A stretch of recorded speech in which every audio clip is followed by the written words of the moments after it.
Olivier Vial, qui va nous parler lui aussi en fait de culture et d'éducation nationale, si tant est qu'on puisse parler de culture en évoquant Najat Vallaud-Belkacem.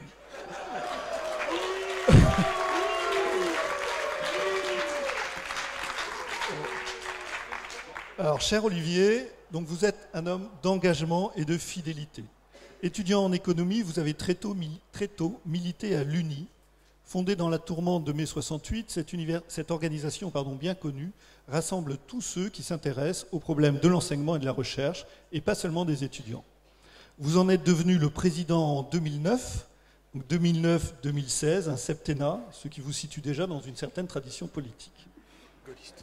Vous y avez fondé le CERU, Centre d'études et de recherche universitaire. Vous présidez aussi l'Observatoire de la théorie du genre, créé en 2013 pour étudier la diffusion de cette idéologie dans l'éducation nationale.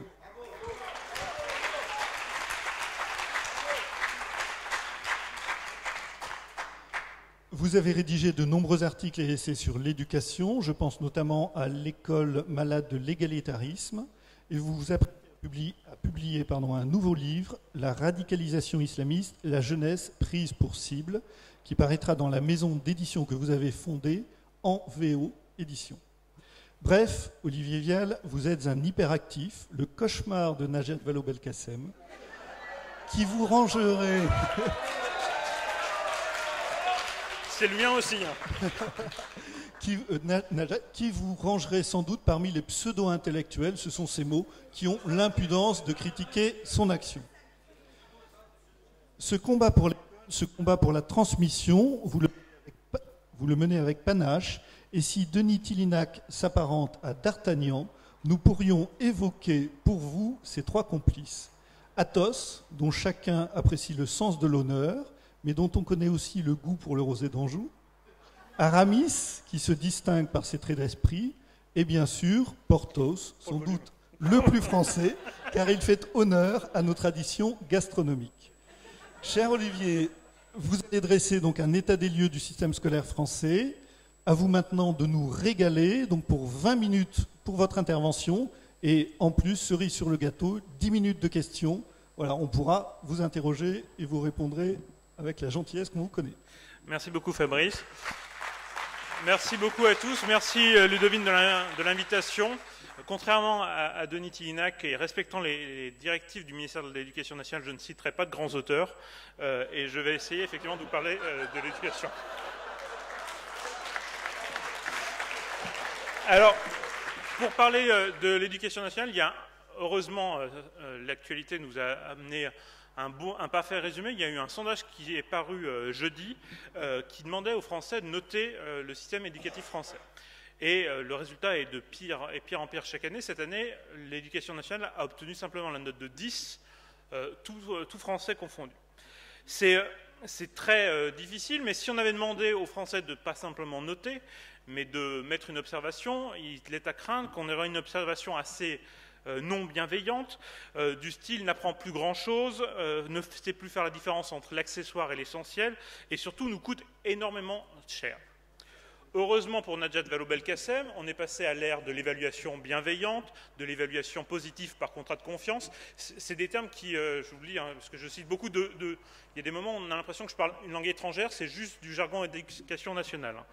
Donc, on est passé des bulletins chiffrés et des observations à cette ère de l'évaluation bienveillante, et le bulletin chiffré va être, heureusement pour nous, dès la rentrée prochaine, rangé au musée de l'horreur réactionnaire, aux côtés de l'enseignement du latin et du bonnet d'âne.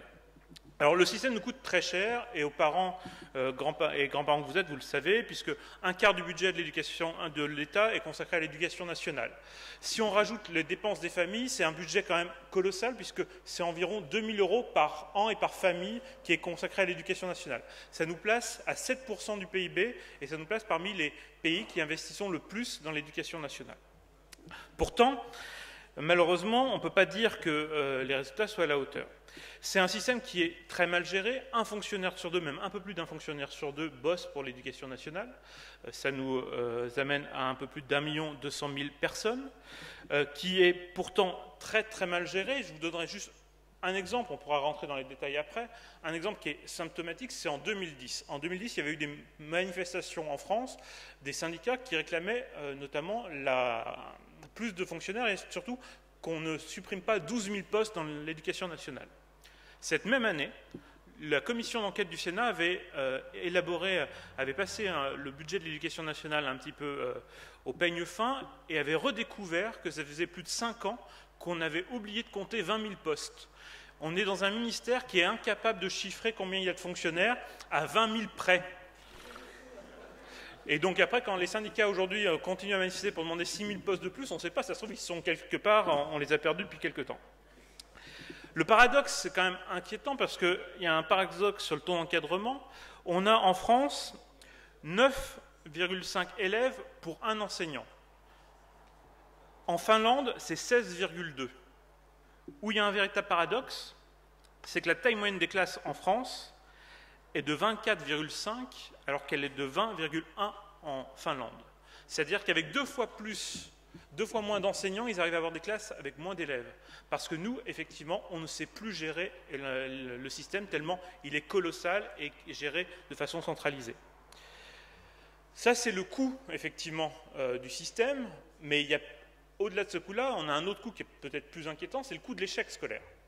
Le coût de l'échec scolaire, c'est aujourd'hui 10% des jeunes qui, à 17 ans, au moment de ce qu'on appelait la journée d'appel à la défense, montrent des difficultés de lecture tellement graves, alors qu'ils ont suivi toute leur scolarité, qu'ils ne sont pas capables de comprendre un texte simple comme un programme de cinéma. 10%. 70 000 jeunes, chaque année, sortent du système scolaire sans être capables de lire un programme de cinéma.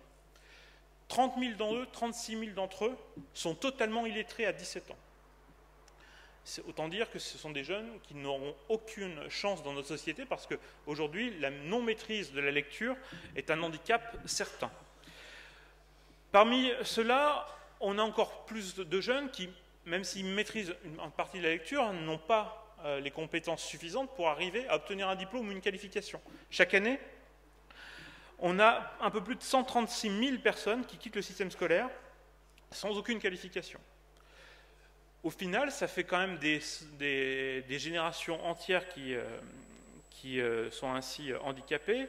On a un chiffre qui est très inquiétant, c'est 18% d'une génération, aujourd'hui, est qualifiée, selon le jargon éducation nationale, de net, c'est-à-dire qu'elle n'a ni de formation, ni de qualification, ni d'emploi. C'est un coût pour les budgets publics en termes d'assistance sociale, en termes de frais divers et variés, de 24 milliards d'euros par an. C'est le coût de l'échec juste sur ces personnes-là, c'est 24 milliards d'euros. Et ça, les familles le savent bien, parce que vous êtes de plus en plus de familles qui, en plus, cette facture-là, vous la payez double, puisque le système public étant tellement malade, vous êtes de plus en plus nombreux à essayer de mettre vos enfants, tant que le ministre le permet, dans l'enseignement privé. Et là aussi, on a à la fois une augmentation très forte dans l'enseignement privé, avec, d'ailleurs, c'est assez illustrant de le remarquer, des endroits où, effectivement, il y a 2 fois plus. Par exemple, la moyenne, c'est 2 élèves sur 10 dans le secondaire qui sont dans le privé, mais à Paris, par exemple, où les problèmes de l'enseignement public sont plus importants, on est à 4 sur 10. Dans certaines académies, on peut monter effectivement encore plus haut. Donc il y a un véritable engouement pour le privé parce que, simplement, le public déçoit. À ça, il faut rajouter le budget qui est consacré par les parents pour compenser, quand ils ne peuvent pas mettre leurs enfants dans le privé, les difficultés, notamment les cours particuliers et le soutien scolaire. C'est devenu un vrai marché, puisque chaque année, c'est un peu plus de 2 milliards d'euros qui est investi dans le marché scolaire, du soutien scolaire, 2 milliards d'euros déclarés. Ça veut dire qu'il faut rajouter tous les profs qui continuent à passer des cours en soutien sans se déclarer. Comment on en est arrivé là? C'est un petit peu le centre de l'intervention. C'est effectivement, on est passé d'une école qu'on rêvait, d'une école de la transmission, à ce mythe dont Denis a un petit peu parlé, dont je crois que le professeur Drago a parlé aussi, qui est l'école de la libération. L'école de la libération par la déconstruction. En fait, il faut bien comprendre qu'à l'origine même de l'école telle qu'on la connaît aujourd'hui, celle qu'on appelle l'école moderne, l'école de Jules Ferry, il y a un homme qui est très emblématique, qui s'appelle Jean Massé, qui est le fondateur de la Ligue de l'enseignement, et qui, en 1866, avant même les lois de 1905 et de 1901 et l'école obligatoire et les gratuites, a décidé de mettre des moyens sur la construction d'une école et d'une éducation publique. Il disait à l'époque que l'objectif de la Ligue de l'enseignement et de l'éducation poursuivait avant tout un objectif politique. Que cet objectif politique, ce n'était pas de faire des élections, mais de fabriquer des électeurs. Et effectivement, ça a toujours été, on retrouve dans toute une génération de pédagogues cette volonté très messianique de dire que l'école est un lieu où on va fabriquer des électeurs et on va lui donner à l'école une mission bien supérieure à simplement l'éducation, la transmission des savoirs. On va lui donner une mission effectivement civilisationnelle, et une mission qui est de construire la société de demain. Ça a été repris par exemple dans le programme des socialistes en 2010, dans un projet qui s'appelait Égalité réelle, où on assignait à l'école le soin de changer les mentalités pour transformer la société. Ça a été repris le 4 janvier 2013 par Vincent Payon dans une circulaire qui a repris cette même formule et qui a appelé les recteurs, notamment sur la question du genre, à changer les mentalités pour transformer la société. C'est effectivement une instrumentalisation de l'école qui a été petit à petit mise en place. Ça arrive effectivement à remettre en cause la matrice même de l'école. Et ce qui est au cœur de l'école, c'est le savoir et la connaissance. Et effectivement, Denis Tillinac en a beaucoup parlé, mais il y a une méfiance historique d'une partie de la gauche vis-à-vis du savoir et de la culture. On a pensé avec Bourdieu, avec un livre des années 60, que le savoir, la connaissance, c'était quelque chose qui permettait d'imposer la domination de la bourgeoisie. Et donc, on a voulu libérer les enfants et l'école de ces pesanteurs-là, en remplaçant la littérature par l'étude des modes d'emploi d'objets domestiques, en remplaçant la poésie par l'étude de la publicité, demain en remplaçant les mémoires de Saint-Simon par celles de Nabila. Mais l'idée, c'est vraiment d'aller dans ce que tout le monde connaît, parce que le classique, la littérature, c'est quelque chose qui peut être socialement discriminant. Ça, c'était Bourdieu.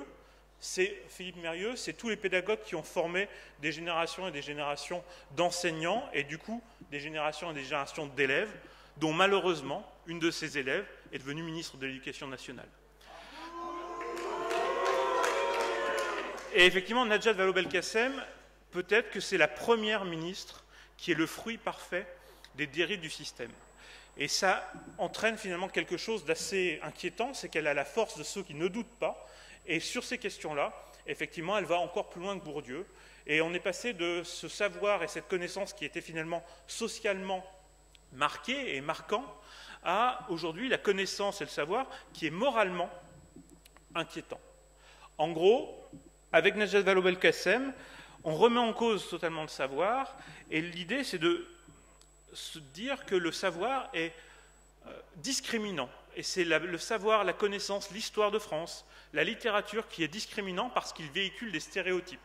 Ça a été, et j'y reviendrai si vous voulez dans les questions, c'est ce que vous avez vu avec le programme des ABCD de l'égalité, qui effectivement était une aberration totale, où on essayait de remplacer la littérature pour enfants par des livres comme « Papa porte une robe, maman est une femme à barbe », etc., où on essayait de revisiter la peinture française, notamment des peintres qui avaient peint nos rois de France, en essayant de montrer que si Louis XIV portait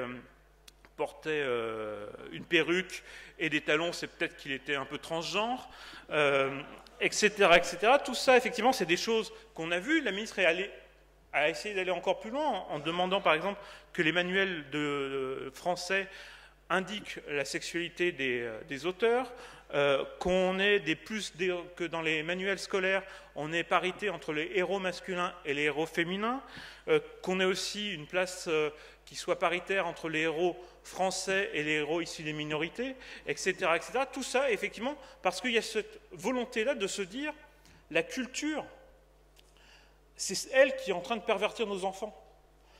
Si on leur apprend l'histoire de France, si on leur apprend notre littérature, ils vont fonctionner comme nous. Et du coup, c'est là qu'on a une école qui se veut libératrice. L'idée, c'est leur retirer ces pesanteurs pour que, enfin, nos enfants soient meilleurs que nous, que nos enfants ne ressemblent pas à leurs parents, qu'ils soient meilleurs que leurs parents. Et c'est effectivement quelque chose de très prométhéen, et c'est effectivement à la source de la volonté de la ministre et de ce qui a été fait depuis quelques années. Ce qui explique aujourd'hui qu'ils ont tapé sur tous les vecteurs de transmission qu'il y avait à l'école. Les enseignants, qui historiquement étaient quand même plutôt des alliés de la gauche, aujourd'hui ils sont très majoritairement hostiles au gouvernement et à la politique qui est menée. 70% des enseignants pensent que les mesures qui ont été menées par le gouvernement sont nocives. Les parents, alors les parents, ça a été l'ennemi de classe de l'école pendant des années, mais aujourd'hui, on va encore plus loin. Alors, vous vous rappelez sûrement de Vincent Payon qui disait qui classait la famille dans les déterminismes dans lesquels il fallait arracher l'enfant. Mais la ministre, par exemple, et l'Éducation nationale, pendant très longtemps, a mis en place des pédagogies, les pédagogies nouvelles, dont une des volontés, c'était de faire en sorte que les parents ne puissent pas aider les enfants à faire leurs devoirs. La finalité des maths modernes, c'était simplement de faire en sorte que n'importe quel parent ne puisse pas comprendre un exercice de CP ou de CM1 de maths. De la même façon, l'apprentissage des méthodes globales en lecture n'avait aucune justification scientifique.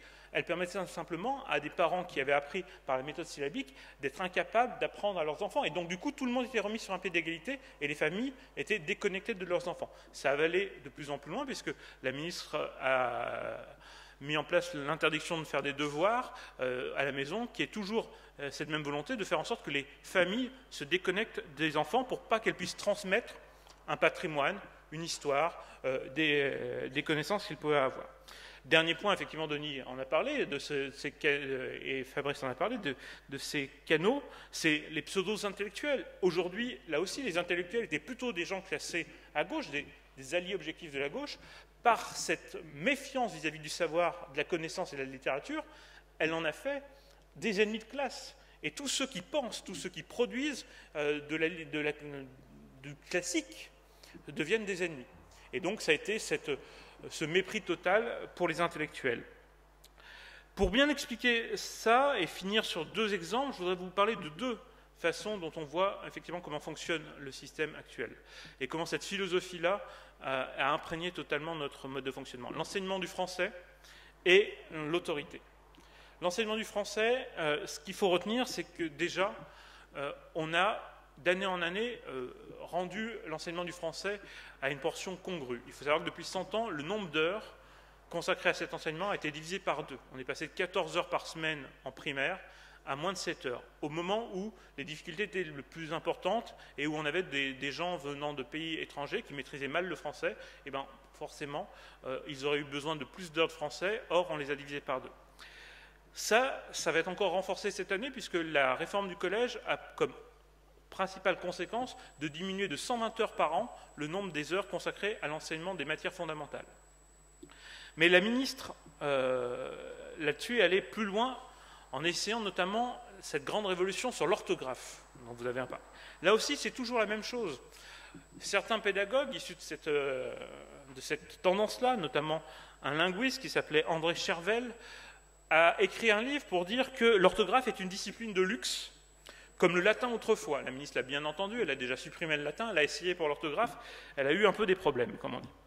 Mais leur objectif, c'était de simplifier totalement l'orthographe. Elle a pour ça d'ailleurs menti effrontément en disant que c'était une réforme qu'on lui imposait l'Académie française. L'Académie a démenti, elle a traité quand même les académiciens de menteurs. Là aussi, on voit effectivement qu'après les intellectuels, elle n'a aucun scrupule à envoyer tous les académiciens à revoir ses études, alors que c'est comme Coluche disait, de temps en temps, on a des vendeurs de savoir, comme cette ministre-là, qui malheureusement n'ont même pas un échantillon sur eux. Donc c'est un peu ce qui s'est passé quand elle s'est mise à attaquer l'Académie française. Mais ils veulent simplifier l'orthographe, mais là aussi où on voit effectivement que c'est très idéologique, en même temps qu'ils veulent simplifier l'orthographe, ils sont prêts à le compliquer pour certaines causes. Notamment, la ministre a subventionné une association féministe qui milite pour le changement de la règle de l'accord de l'adjectif pour qu'on arrête avec cette règle totalement réactionnaire du masculin l'emporte sur le féminin et faire en sorte qu'on puisse dire effectivement que, par exemple, Michel et, alors Michel, mauvais exemple, que Jean et Isabelle sont belles. parce qu'effectivement, c'est un vrai combat féministe et il va falloir effectivement, donc la ministre a quand même subventionné des associations pour qu'on travaille sur une réforme de l'orthographe allant dans ce sens-là. Donc on voit que la simplification est quand même à géométrie variable. Il y a eu aussi cette fameuse histoire de la dictée, où là encore on voit à quel point la ministre a été totalement dans un jeu de dupes, puisqu'elle a dit à tout le monde qu'elle voulait rétablir la dictée quotidienne, ce qui est effectivement quelque chose qui a été montré comme efficace. Des études scientifiques ont montré que simplement 15 minutes de dictée quotidienne auraient amélioré la situation de l'orthographe en France. Elle a dit qu'elle allait le faire. Le jour même, elle publie les programmes scolaires où il n'en est pas fait question et où elle écrit le lendemain au syndicat en disant « Attendez, vous inquiétez pas, en fait j'ai dit ça, mais on va surtout pas faire ça ». Donc une duplicité qui est totale. Et effectivement, elle aurait fait la dictée. En même temps, il aurait fallu faire la grammaire. Et ça, c'était pas possible. Dans ces programmes, elle l'a très bien dit, puisque la grammaire, c'est quelque chose, comme disait Roland Barthes, qui est fasciste. Et effectivement, là-dessus, les programmes scolaires actuels ont repris cette idée-là, puisqu'on a supprimé la grammaire, on est passé à l'étude de la langue. Le concept est très éducation nouvelle, c'est-à-dire que c'est l'enfant qui construit son savoir, et donc on va demander à un enfant, on ne va pas lui apprendre des règles de grammaire, parce que ça serait lui imposer quand même une vérité qui ne vient pas de lui, on va lui montrer des phrases, et on va espérer que grâce à ces phrases, il puisse voir des points de régularité, que ces points de régularité lui fassent penser qu'il y a peut-être une règle derrière tout ça, et que petit à petit, il la découvre. Je vais vous donner un exercice, parce que ça c'est effectivement l'étude de la langue, c'est ce qui est marqué dans les programmes scolaires, un exercice de formation qui est donné aux élèves d'IEFM. On dicte une phrase à une classe.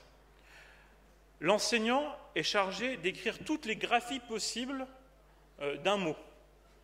Et après, il demande aux élèves de négocier entre eux quelle est a priori la graphie la plus intéressante.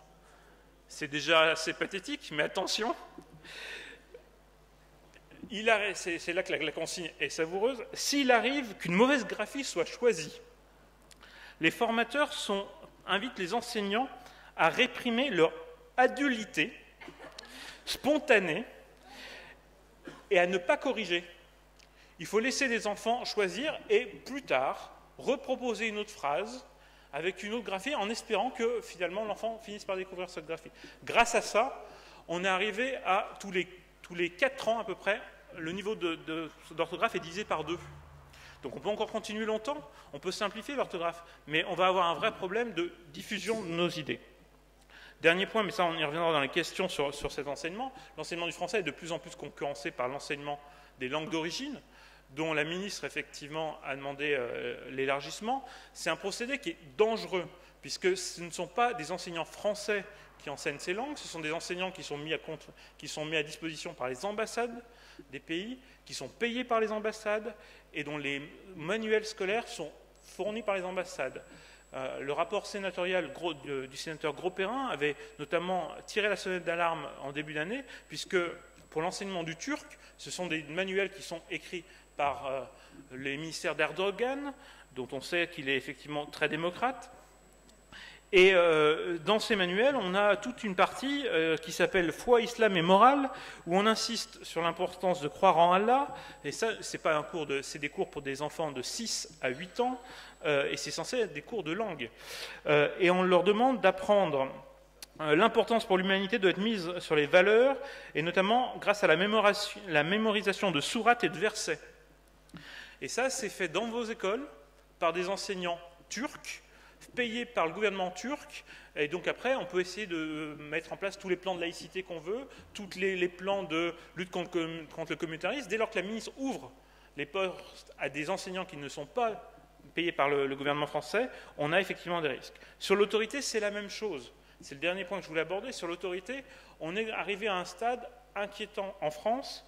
On est le 62e pays sur 66 de l'OCDE pour l'indiscipline dans les classes. Triste record. Environ, et c'est des enquêtes scientifiques, quelquefois c'est pire, environ 16% du temps consacré au cours est un temps consacré à la discipline. c'est quelquefois le double. Une étude qui a été faite dans des collèges à Bordeaux montre qu'on a un rapport de 1 pour 4 selon les établissements, et que dans certains établissements, on a 53% du temps qui est simplement du temps consacré au rétablissement du silence et à la discipline. C'est un coût énorme, parce qu'aujourd'hui, on peut dire partout en France, effectivement, qu'on a plus d'heures de cours que, par exemple, les Coréens, sauf que les Coréens, ils sont numéro 1 dans la discipline. Donc une heure de cours, c'est une heure de cours. Ce n'est pas 53% du temps qui est passé à faire de la discipline. Donc c'est un coût. Et ça, c'est le fruit, effectivement, d'un véritable abandon volontaire. Les professeurs il était interdit de faire de la discipline. Philippe Mérieux, qui est un disciple de toutes ces pédagogies, et qui est aujourd'hui encore le grand gourou des pédagogies nouvelles, avait traduit le célèbre slogan « Il est interdit d'interdire » par « Pour les enseignants, l'autorité, c'est autoriser ». L'autorité, ça ne doit pas interdire, ça doit être la possibilité d'autoriser, et simplement d'autoriser. Et petit à petit, on est arrivé à des choses très concrètes. Par exemple, la circulaire qu'a adoptée Najat Vallaud-Belkacem sur les sanctions éducatives, où il est interdit de mettre un 0 à un élève, où quand on commet... il est interdit d'exclure un élève de l'établissement, ça c'est depuis la rentrée dernière.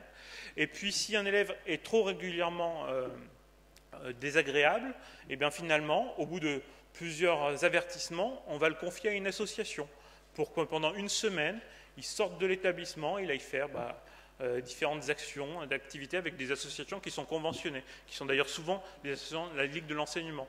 En gros, plus vous êtes difficile en classe, plus on vous paye des semaines de sortie scolaire. Parce qu'en fait, c'est pas plus que ça, parce qu'il ne faut pas croire qu'un bénévole, un militant associatif de la Ligue de l'enseignement, c'est un gardien de prison. Hein. C'est exactement le contraire. C'est un BAFA, et donc en gros, l'élève, il n'a aucun intérêt de rétablir l'autorité.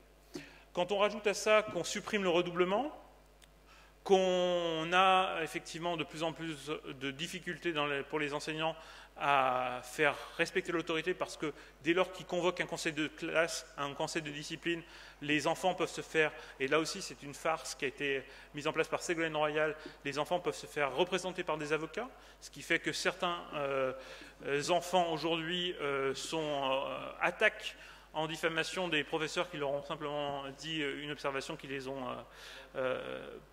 ont pas plu.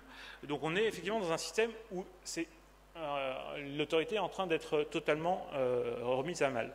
Ce qui est difficile à savoir, c'est que, je ne sais pas si vous savez, quel est le point de harcèlement le plus important pour les garçons à l'école.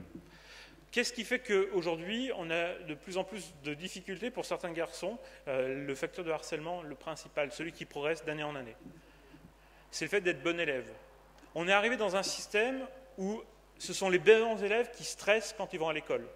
Parce que l'autorité du maître est défaillante et que le groupe de classe va tout faire pour casser les bons élèves. On est arrivé dans un système où avoir de la culture, c'est négatif, c'est moralement suspect. On arrive dans un système où transmettre les valeurs de notre pays, transmettre son histoire, c'est quelque chose qui est stigmatisant. On arrive dans un système où effectivement, plus rien ne vaut. C'est là où, effectivement, je crois qu'aujourd'hui, on a un vrai combat à faire avec la Manif pour tous, avec toutes les associations, parce qu'il y a un combat particulier.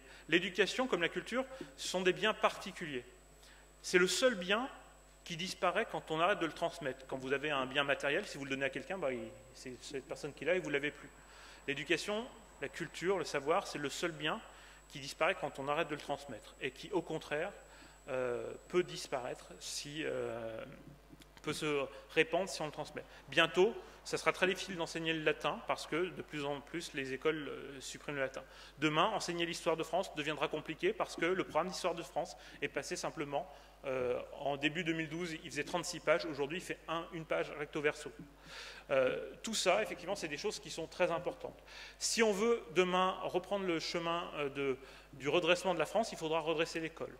Et redresser l'école, ça veut dire avant tout recréer le pacte des adultes, un pacte entre parents et enseignants, un pacte entre les parents et le savoir, un pacte entre la France et ses grands auteurs, un pacte entre l'éducation nationale et la nation. Et tout ça, on a besoin de vous pour ça, parce que ça ne se fera pas tout seul, qu'effectivement, on le voit, l'idéologie est très forte dans ce ministère, à tel point qu'ils sont prêts à perdre les élections si ça leur permet de continuer à fabriquer et à façonner avec l'éducation et avec l'école leurs futurs électeurs. Ils sont prêts à faire ce travail de fond, mais nous, on a une obligation. Denis disait qu'il fallait se battre contre la disparition de l'altérité. Je crois que si on veut continuer à se battre contre la disparition de la civilisation française, si on veut continuer à se battre contre la disparition de la transmission, il va falloir effectivement que parents, familles et la Manif pour tous notamment soient très très mobilisés sur les questions d'école et d'éducation. Merci beaucoup.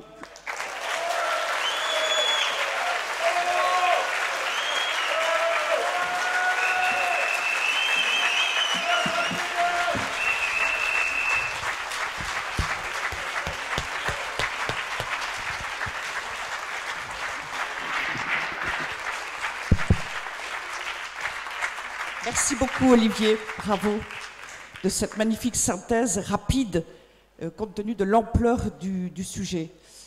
Alors je ne vous ai pas expliqué ce matin pourquoi cette intervention un peu inhabituelle sur ce sujet de la scolarité, de l'école, de l'enseignement. Eh bien tout simplement parce que ce sont les parents qui sont les éducateurs des enfants. Ce ne sont pas les premiers ou principaux éducateurs, c'est à eux de prendre des décisions, de faire des choix, etc. Alors, pour certains parties de l'éducation, pour certains aspects de l'éducation, en l'occurrence l'instruction, ils délèguent. Et comme le disait Guillaume ce matin, le professeur Drago, ils doivent pouvoir déléguer à qui ils veulent, comme ils veulent, et puis ils doivent pouvoir le faire en confiance. Donc ça, c'est le premier point. L'école, l'instruction, c'est la continuité de l'éducation, et il en va aussi de la responsabilité des parents. L'école ne veut pas les voir, mais néanmoins, c'est bien le cas. Par ailleurs, comme vous l'avez bien entendu là, il y a une volonté de déconstruction qui passe par la rupture de la filiation au sens familial du terme, ce sur quoi nous travaillons depuis 2012, ce pour quoi nous combattons, et qui va avec la volonté de rupture culturelle. Autrement dit, ce sujet de l'éducation qui est très mis à mal, nous en avions déjà parlé à cause des ABCD de l'égalité, la Manif pour tous en avait déjà parlé, mais nous sommes bien dans la même continuité idéologique de pensée et donc de combat. La Manif pour tous, la Manif du 16 octobre, nous avons expliqué que c'était contre les nouvelles offensives actuellement menées par le gouvernement. Le professeur Drago nous les a expliqués magnifiquement ce matin, ces projets en cours, et il y a, et vous remarquerez sur le tract d'appel à manifester, il y a donc aussi, et allant avec, toutes ces attaques vis-à-vis de l'école. Voilà pour vous expliquer ce sujet un peu inhabituel à la Manif pour tous, mais tout aussi essentiel et qui constitue bien entendu un tout. Merci de votre écoute.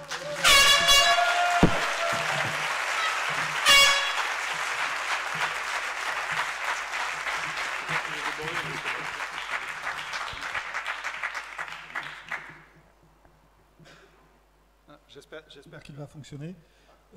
Donc effectivement, il va y avoir un temps d'échange avec la salle. Pour résumer rapidement, donc, tu nous as dit effectivement que c'était un système dispendieux et inefficace, un système gangréné par une idéologie qui vise moins à former des hommes libres qu'à fabriquer en fait, des électeurs. Voilà. Tu as souligné à juste titre en fait, la responsabilité de ce gouvernement dans la dégradation de l'éducation nationale. Pour autant, c'est vrai que depuis longtemps déjà, ce système en fait connaît des dysfonctionnements. Jean de Belot, rappelé ce matin, parmi les quelques propositions sur lesquelles on pourrait revenir, c'est par exemple le collège unique. Pourquoi, c'est la première question que je voudrais te poser avant effectivement de passer le micro à la salle, pourquoi est-ce que finalement l'opposition, qui a été aux responsabilités, s'est laissée en quelque sorte gouverner, entraîner en fait dans la voie que tu as décrite? Parce que c'est effectivement l'erreur historique de la droite, c'est de jamais avoir osé, sur les questions d'éducation comme sur les questions de culture, oser avoir un discours à elle. Et en gros, elle s'est toujours contentée sur ces questions-là de reprendre ce qu'elle jugeait le moins nocif dans l'idéologie de ses adversaires. Et effectivement, sur l'école, typiquement, le projet Abi, comme d'ailleurs tout ce qui a été mené, ça a toujours été des gens qui les ont mis en place et qui les ont appliqués, qui venaient de la gauche, et qui venaient de ce courant pédagogique. Et effectivement, cette filiation qui fait qu'aujourd'hui encore, la majorité des hommes de droite vous parlent de l'école comme simplement de Jules Ferry, de Jean Massé, de Ferdinand Buisson.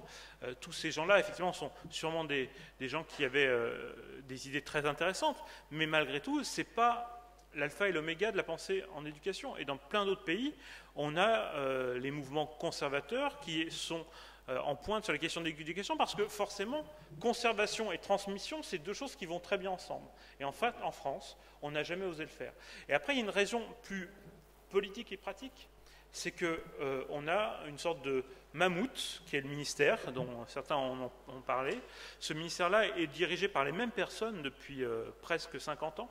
En gros, on a à chaque alternance la valse des directeurs.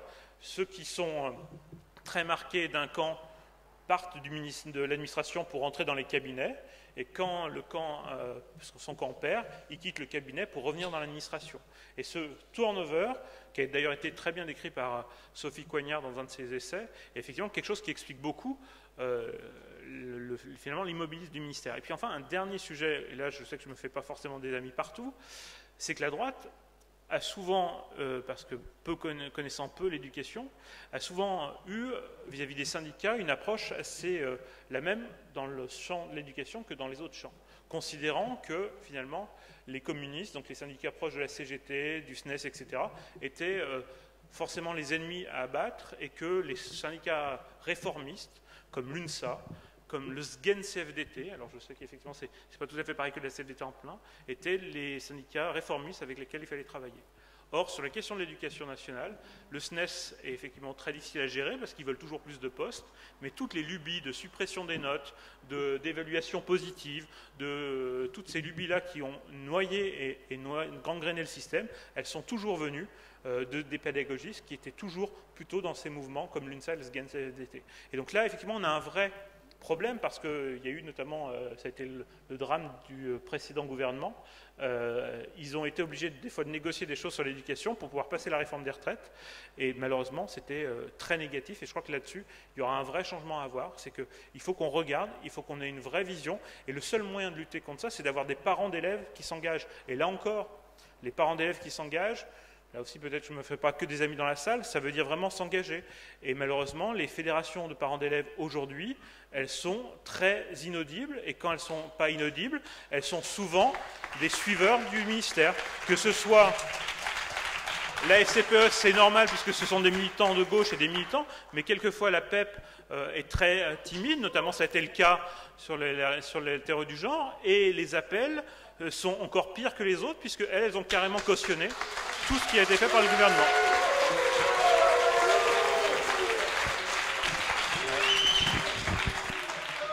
Donc il y a une vraie reprise en main à faire par les parents, et là-dessus, effectivement, je crois que la première reprise en main, c'est de regarder ce qui se passe dans les fédérations de parents d'élèves.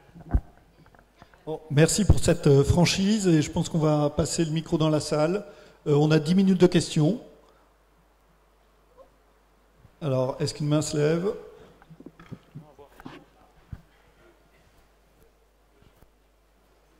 Voilà, le micro arrive. Ouais, pardon. 2 points sur le rôle des parents. Sans faire de publicité, il y a une nouvelle fédération de parents qui est en train de se mettre en place, qui s'appelle Parents pour l'école, notamment dans l'enseignement privé, libre, pardon, qui veut, notamment sur ces questions d'éducation et de la réforme du collège, qui veut reprendre, qui veut être en complément de l'appel sur ces questions-là. Ça, c'est une aparté sur le fond. Le champ d'éducation, est-ce que c'est quelque chose que vous pensez que c'est une bonne solution? Le micro. En fait, le chèque pas entendu la question. C'est sur le chèque éducation, donc j'ai compris le mot-clé, j'espère que c'est... Je sais pas. Oui. Oui. Oui.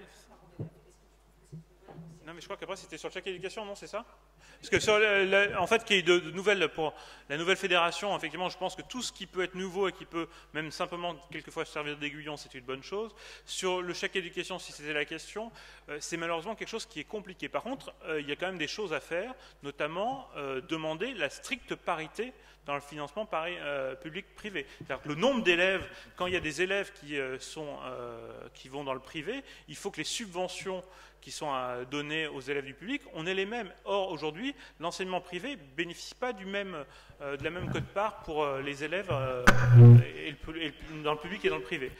Ça représente plusieurs centaines de millions d'euros, et s'il y avait ne serait-ce que ce rattrapage, on pourrait ouvrir plus d'enseignements, plus d'écoles privées, et elles fonctionneraient du coup bien mieux. Mais effectivement, c'est là où le ministère est dans une logique aujourd'hui de sauvegarde, c'est qu'il voit bien que le système marche mal, et donc ils sont en train d'essayer de casser tout ce qui marche bien pour qu'on ne puisse pas se sauver ailleurs. C'était ce qui a été fait avec la suppression des classes bilingues, ce qui a été fait avec la suppression des classes européennes, et c'est ce qui est en train d'être fait avec les règles très difficiles qui ont été mises sur le hors-contrat. L'idée, c'est finalement du ministère, c'est d'essayer de faire en sorte que plus personne ne puisse réellement partir ailleurs, puisque ça serait un moyen pour eux de détourner leur mission égalisationnelle, et malheureusement je crois que là-dessus il va falloir se battre. Donc le chèque éducation, je ne suis pas sûr qu'on puisse le mettre en place, c'est très compliqué d'ailleurs, ça n'a pas été mis en place aussi facilement que ça, notamment en Angleterre quand ils ont voulu le faire.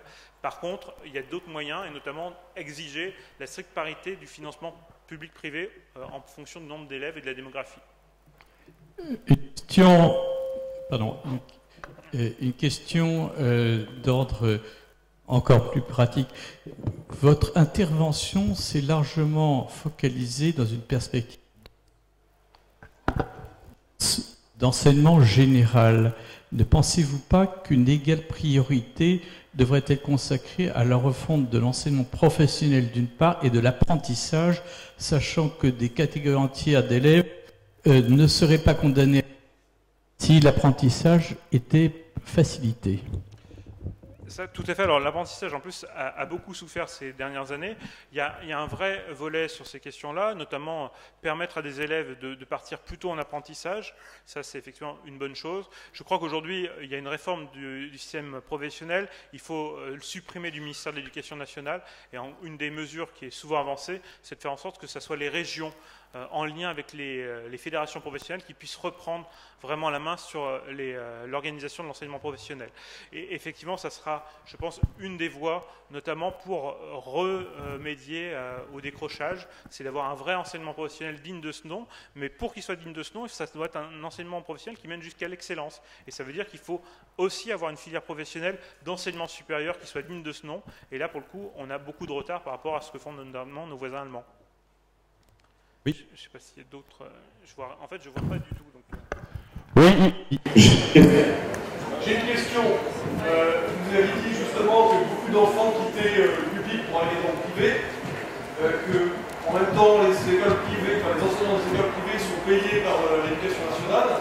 Quels sont les moyens de pression de l'éducation nationale sur ces écoles privées pour imposer les programmes et Alors là, pour le coup, c'est même pas des moyens de pression, c'est que les programmes sont imposés à toutes les écoles hors contrat, c'est-à-dire sous contrat, pardon.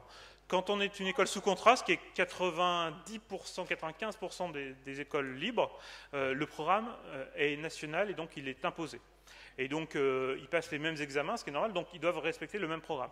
Donc, il y a une véritable volonté de faire la même chose. Il y a une petite marge de manœuvre qui est officiellement laissée à la manière de l'enseigner, mais en tout cas, l'obligation de résultat, notamment sur les programmes et sur les examens, c'est le même. Donc, privé-public, c'est la même chose. C'est pour ça que, notamment quand il y avait eu le débat sur la théorie du genre, on avait mis en garde les enseignants et les parents qui avaient scolarisé leurs enfants dans le privé, parce que c'est pas parce qu'on est dans le privé qu'on est totalement sécurisé vis-à-vis de ça.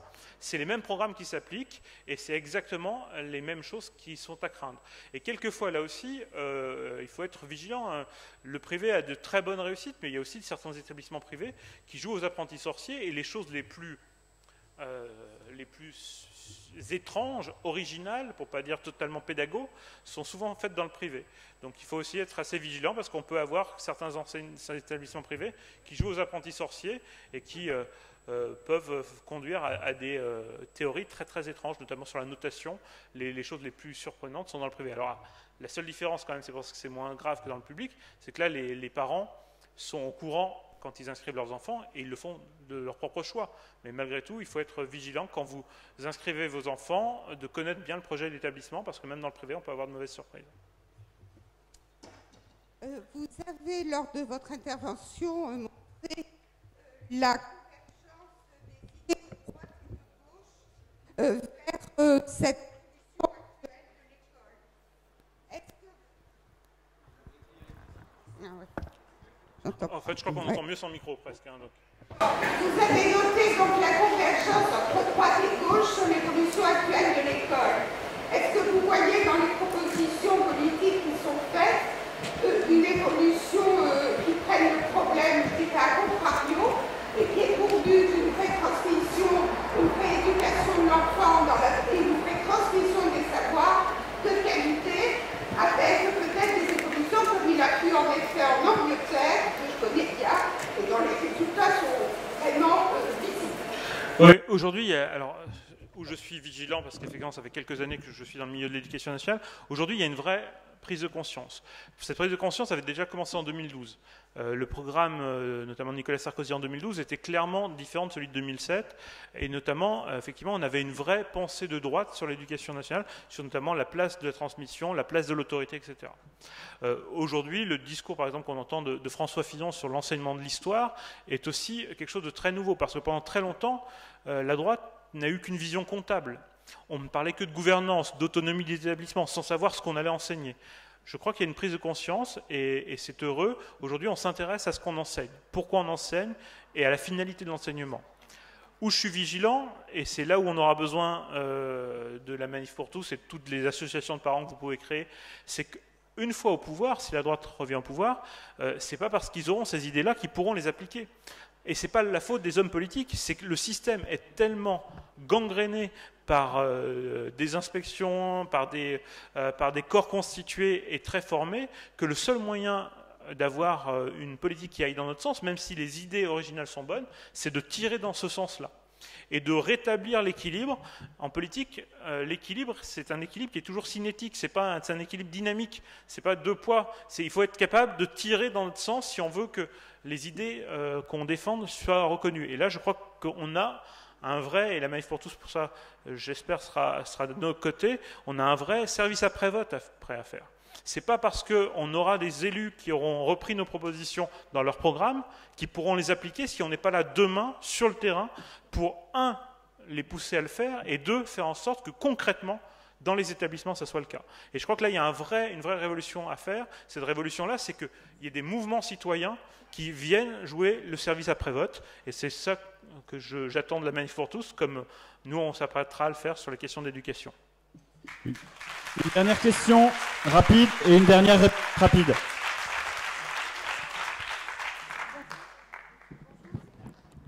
Dans les programmes en primaire, on rajoute de plus en plus de choses qu'on nous présente comme des plus, de l'anglais, de l'informatique, enfin, des tas de choses de développement durable. Est-ce que finalement, ce n'est pas rajouter des choses au détriment des savoirs fondamentaux que sont notamment l'apprentissage du français? Totalement. Alors, totalement. Où ça pourrait être la vraie difficulté, c'est l'autre hypocrisie du système. C'est qu'effectivement, pour certains élèves, pour une majorité d'élèves, encore heureusement, notamment en primaire, c'est pas grave, parce qu'effectivement, ils apprennent correctement. Mais vu qu'on se refuse dans l'éducation nationale à parler de classes de niveau, ou même de groupes de niveau, et qu'on a la religion de l'hétérogénéité totale, eh bien, on fait des classes qui finalement finissent par toujours le nivellement par le bas, parce que forcément, les enseignants ne peuvent pas faire 30 cours différents, avec 30 élèves qui n'ont pas le même niveau. Si on avait des groupes qui étaient plus homogènes, on pourrait effectivement avancer et rajouter des choses. Mais pour une partie des élèves, effectivement, à force de rajouter des nouvelles disciplines, donc on a l'éducation au goût, on a l'éducation à la sexualité, on a l'éducation à l'environnement, on a l'éducation routière. Chaque année, il y a une nouvelle. Cette année, par exemple, la ministre a inauguré, je crois de mémoire, 17 semaines de l'éducation nationale, avec des causes toujours nouvelles, donc éducation, égalité homme-femme, environnement, COP21, j'en oublie un paquet, mais voilà, chaque année, on en rajoute. Et bien, à force d'en rajouter, effectivement, le poids des fondamentaux diminue. Et c'est ce que je vous rappelais tout à l'heure, hein, en un siècle, la part de l'enseignement du français en cours élémentaire a été divisée par 2. Et après, il ne faut pas s'étonner effectivement que le niveau baisse. On ne peut pas demander à des élèves, surtout aujourd'hui où leur environnement est moins sur l'écrit et moins sur la qualité littéraire, de mieux maîtriser le français que leurs aînés, quand en plus on leur divise le nombre d'heures par 2, et qu'en plus les méthodes sont les mauvaises. Là-dessus, il y a un vrai enjeu, et il y a un des autres enjeux, c'est peut-être un point que je n'ai pas évoqué. Une des vraies révolutions qui peut expliquer que la droite peut changer de discours, c'est que nos idées, aujourd'hui, ce ne sont pas des idées, ce ne sont pas des opinions. Elles ont été sacralisées par la science. Que ce soit sur l'apprentissage de la lecture, aujourd'hui, on sait qu'il y a une méthode qui marche et une méthode qui ne marche pas, y compris à partir des travaux des neurosciences. Sur l'apprentissage des méthodes, sur les méthodes explicites, c'est-à-dire des méthodes pédagogiques traditionnelles, on sait qu'elles fonctionnent bien mieux que les méthodes dites d'éducation nouvelle. Ça a été prouvé sur de grands échantillons et de façon scientifique et statistique. Tout ça, on le sait. Sur l'enseignement de la lecture, effectivement, on a de plus en plus d'enfants qui ont des difficultés. On sait que ce n'est pas une fatalité. On a, je vous l'ai dit, 10% de jeunes qui ne savent pas lire à 17 ans. En Floride, ils avaient à peu près les mêmes statistiques que nous. Ils ont divisé par 10 l'illettrisme en 3 ans, simplement en appliquant des méthodes scientifiques sur l'apprentissage de la lecture. Aujourd'hui, on sait comment faire. On a des outils scientifiques. Malheureusement, il y a effectivement, du point de vue du ministère, une volonté de cacher tout ça. Et je crois qu'aujourd'hui, c'est aussi le rôle des parents de s'informer un petit peu de ce qui marche, pourquoi ça marche. Ils sont nombreux à le faire. D'ailleurs, sur les méthodes de lecture, il faut savoir que les méthodes traditionnelles, les parents les achètent en librairie pour apprendre à leurs enfants différemment. Donc, on sait aujourd'hui ce qui marche, les parents ont leur rôle à jouer, et je crois que ça va être un des enjeux de la prochaine décennie et du prochain quinquennat.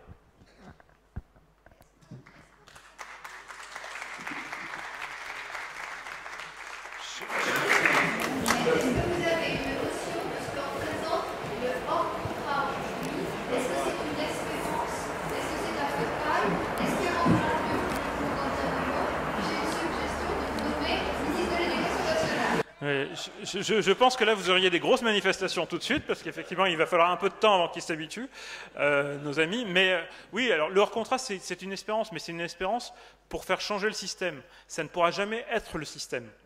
Parce qu'en fait, il y a trop peu, ça fonctionne quand même grâce à un miracle, le hors-contrat. Notamment le programme Espérance banlieue. En gros, les profs ne sont pas mieux payés qu'ailleurs, ils ont des difficultés, ça dépend, c'est que c'est pas beaucoup. Ils ont quand même des difficultés et pourtant ça marche parce qu'il y a un côté missionnaire. Maintenant, effectivement, où c'est très intéressant, c'est qu'effectivement, il faut lui donner la liberté d'en créer plus. Et grâce à ça, de faire en sorte que les parents, après, fassent pression sur, y compris l'enseignement privé sous contrat, y compris l'enseignement public, en disant, si eux y arrivent, pourquoi on n'applique pas les méthodes qui sont faites? Ça permet d'expérimenter des choses, ça permet d'être innovant. Et l'innovation, quand elle est évaluée scientifiquement, ça peut être quelque chose d'intéressant. Quand, par exemple, Roland Guagou fait une étude montrant que simplement 15 minutes dictées par jour améliorent considérablement les résultats en orthographe, vous allez me dire, c'est que du bon sens, mais cette fois-ci, on a une étude scientifique qui le montre. Eh bien, innovons grâce à du hors-contrat, ayons l'évaluation qui montre que ça fonctionne.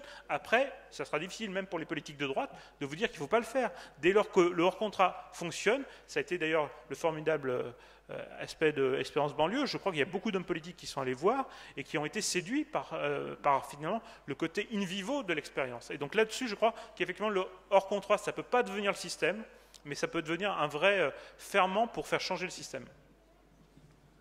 Cher Olivier, merci. Merci en tout cas pour la...